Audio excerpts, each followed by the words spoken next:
podcast. What Me and episode is Steve, this? dude, like, well, we did 40. about we did about 6 lives today. This is kind of the end of the day wrap up, so Episode 600. it's probably 410, I think, maybe 412, something like that. I don't know, but it's super fun. We, as you guys know, are at the Electrify Expo in Seattle. Steve Thompson and Rigo Santana were kind enough to call me and say, "Hey, would you like to come?" So I hopped on a plane and dropped in for the day, and it's been amazing. Yeah, it's unbelievable. What's so unbelievable about it for you? I've been to SEMA. You go to you go to all these different car events, and you get to at the cars, look at things going on, look at things people are selling. Here, you get on and you do it. And Jody here has made me get on and do everything that's here. I can't just walk by something even if I wanted to. You did great too. Super interactive. I almost beat you on the bikes. Not really. I was close. I was trying to catch him. There was no way I was gonna let you beat me. So yeah, I saw you take that one corner. I'm like, all right, I gotta catch up. Jody's been this place, Electrify Expo, is I would say it's contagious because I caught Jody. I'll post it later. Breakdance. He was going through the aisles breakdancing, and one thing none of us knew, I didn't know, is that he's used to be a professional breakdancer. Well, I don't know about professional, but I used to compete in a lot of competitions. So me and my brother used to have a good time breakdancing. He had a whole crowd. Everybody stopped everything in this over 1 million square foot facility to watch him breakdance. That hasn't happened since I was young, but I actually have a story about that, but that's different. So yeah, I think to your point, the energy here is so different than SEMA, Mobile Tech Expo, Southern Detailers Conference. The thing that I really, there's a couple things that have really impressed me about this show. One, it's outdoors and it's freaking beautiful, right? But more than that is the innovation going on in the automotive industry is just like, it's incredible to see everything that's going on, and it, in my opinion, it's being led by the EV space. Because you think about this, right? You go to SEMA, and when you're at SEMA, you're looking at all the cars, you're fueled by the adrenaline, how much horsepower, right? This here, the big difference that I see is that the EV space is not only revolutionizing the automotive space with new technology, new software, but they're also revolutionizing the customer experience. Right. And I think back to you going, Jody, getting the i7. Dude, that was the most comfortable chair I've ever sat in, both in a car and outside of a car. I'm sitting there lounging literally with a 30-inch full screen TV in front of me. And dude, I'm like, dude, road trip? Yeah. Well, most of the times you go into a car dealership and it's not that hands-on in the showroom. When they have the $120,000 car, they're a little reluctant to let the kids, especially the kids, climb in. Some of those $120,000 cars have more footprints on the back seat than a bouncy house.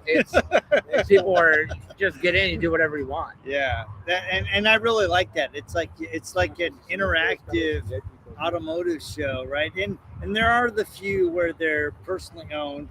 I mean, that guy that tricked out the Tesla Model 3. I mean, that thing is dropped, sweet, airbrushed. Lambo doors. Somebody tried to open the door. He's like, "Hey, that's my personal car." Yeah. Like, that's what I expect out of SEMA. But everywhere else is interactive. It's like, we went over and I convinced you to do the skateboard scooter. Oh my gosh. And you did great.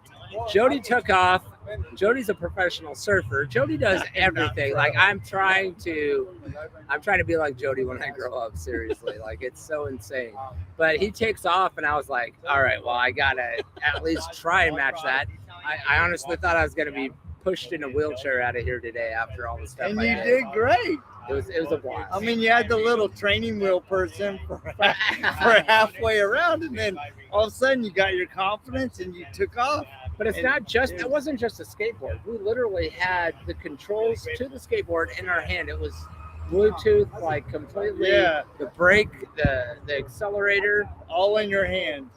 The innovation here is, you want to know what the newest stuff is, come to Electrify Expo. Yeah. And, you know, what's funny is, we were talking about it earlier, is it took a 12-year-old kid to get all of us here, to make this happen. And so when you look at the future,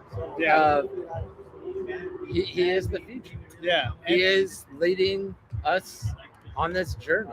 Well, and that's the other thing that's really significantly different here, is there are kids here. It is a family experience, right? People are coming, they're looking at cars, they're looking at technology, they're looking at an experience, and their kids are part of it. I mean, and they have, just over here, they have this little kid zone that has little bitty go-karts, little bitty bicycles. And we even convinced Rigo and a couple other guys from New Generation Detailers to go over to the bike area. And then I counted them. There are 20 e-bike manufacturers here. 20. You think about that. From Spain, the last bit that we went to, it looked just like a normal bike. It wasn't the big e-bike that you think. It's from, it's made in Spain. One of the sleekest, sexiest bikes, and the technology. Yeah, you had that sleek looking bike. You had trike bikes. I saw somebody going around the course in a trike bike. You had the ones that were like, that we rode first, that were big old fat tires and shock absorption. And to ride them was so comfortable and so smooth, but you also had the option to pedal if you wanted to. Yeah, it actually sped you up quite a bit, significantly. Yeah. So I've been floored. And then on the way back, of course, you know me, I'm a big boat guy. Right over here is a fully 100% electric boat. That's a big boat. It's like 30 feet, right? And I got on board with them, and I'm talking to the owner of the company, and they have not only the powered boat, but they have sailboats, and they have a 44-foot catamaran coming out. There you go. Right?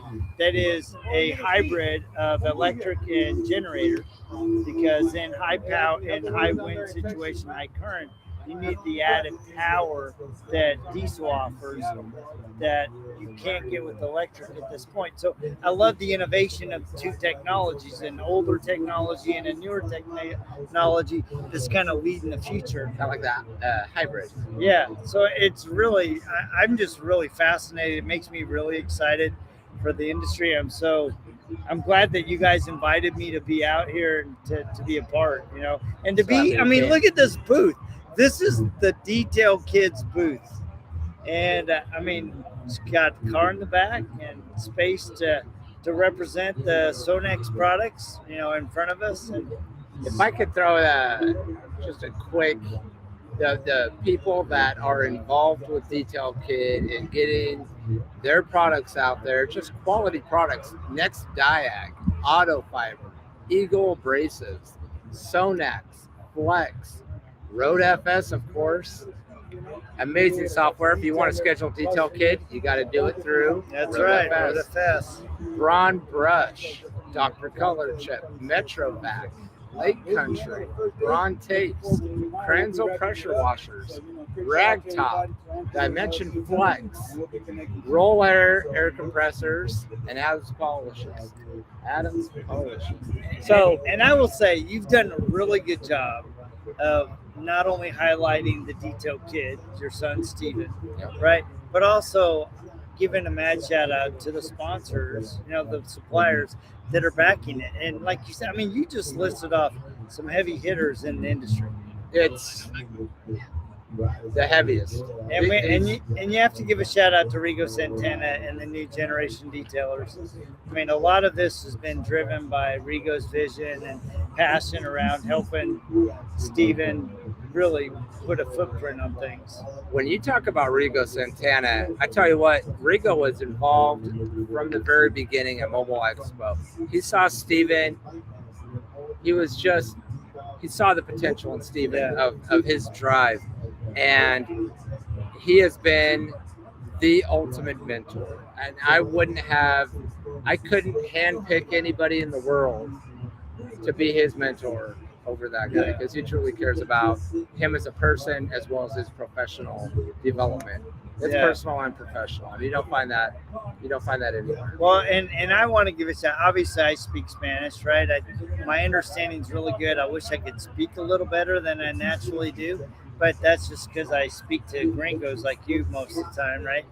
But it was really cool because earlier in the day, Rigo pulled aside two of the guys that are here from New Generation Detailers, and they were talking about the challenges that each one of them are having in growing their business, trying to balance, building the business, having time for the family, helping their wives see the vision and the dedication and how that's going to benefit the family long term.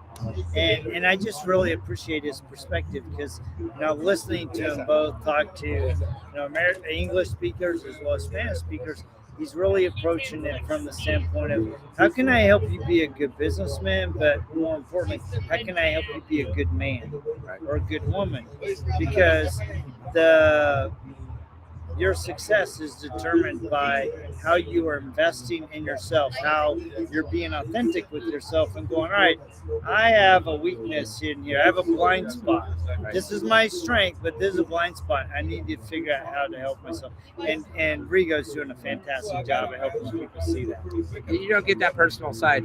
Well, it's funny, before Steven went to his SV, take his SV test in Laguna Hills, Rigo had called my wife and I and asked to speak with us on speakerphone back then.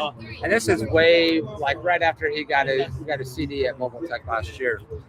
And one of the things that Rigo said on that phone call to my wife and I was, Steven is an amazing kid. He doesn't even know what an ego is. And he said, your job as parents and my job as his mentor. Hey, speaking of which, speaking of the man, they said, between the three of us, our job just got really hard. We got to keep him humble and keep him grounded. Yeah.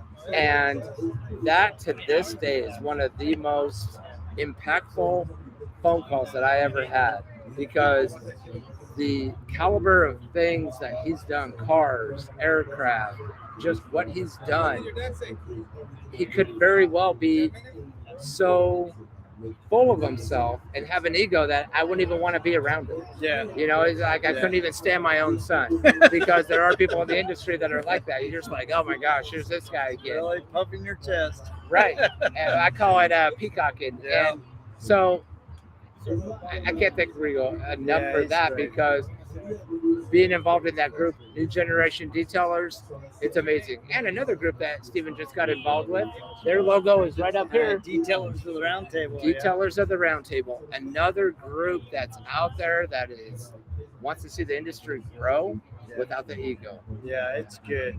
There's so many great opportunities. And I guess, it's like, Rigo and I were talking just a few minutes ago. It's like, this show has been so fun. The energy here is so different.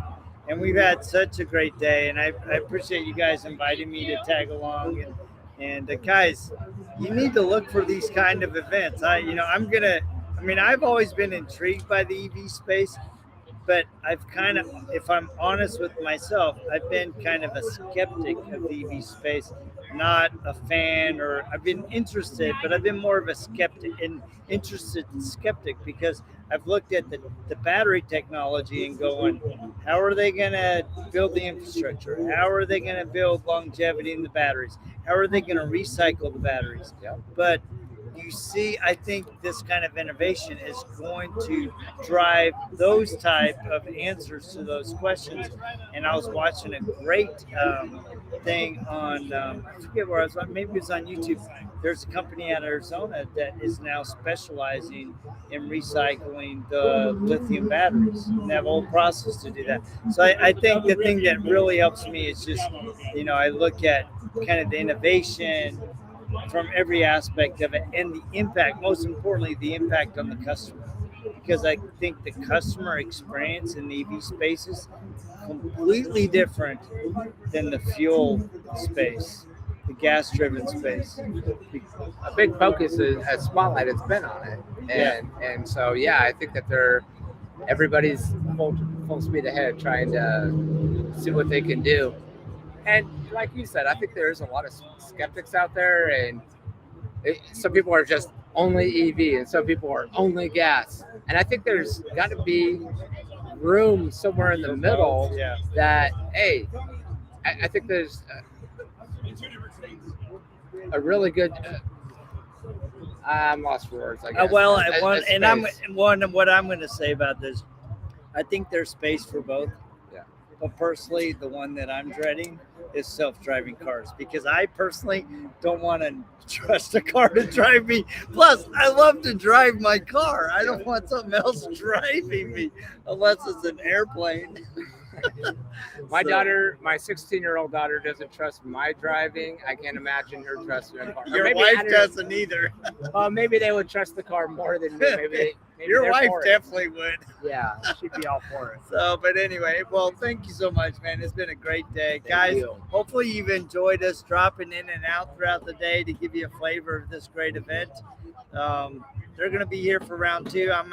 Tomorrow, I'm actually going to be heading home, so I can spend a little time with my daughter before she goes home. So anyway, thank you guys for tapping in. Please remember to like, share, and subscribe. Check it out on YouTube. That's right. Check it out. It's actually broadcasting live. So we'll check you later. See ya.